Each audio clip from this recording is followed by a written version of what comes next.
नागपंचमी सणाचे औचित्य साधून सोलापूर तेलुगू नाभिक ज्ञाती संस्थेच्या वतीने श्री चिमटेश्वर देवाचा 35वा रथोत्सव आणि पालखी सोहळा आज सकाळी 11 वाजता कन्ना चौकातून मिरवणुकीला सुरुवात झाली।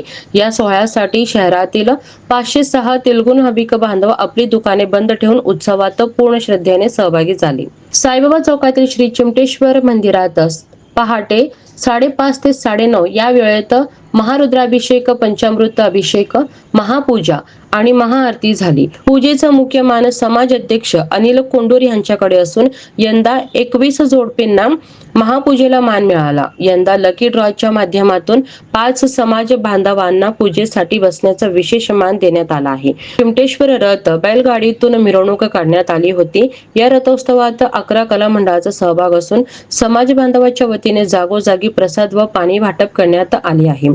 विशेष म्हणजे हा रथोत्सव बैलगाडीतून काढण्यात येतो। यंदाच्या मिरवणुकीत एकूण 11 मंडळ सहभागी होणार आहेत। मिरवणुकीत पारंपरिक वाद्ये, टाळ, भजनी मंडळी, संगीत संच, टिपरी, झांज आणि आकर्षक पौराणिक देखावे पाहायला मिळतील। सोहळ्यादरम्यान भाविकांना 100 किलो फुलारा भात आणि 100 किलो लापसी प्रसादाचे वाटप करण्यात येणार आहे। रात्री 9 वाजता साईबाबा चौकातील श्री चिमटेश्वर मंदिरात महाआरतीने सोहळ्याची सांगता होईल।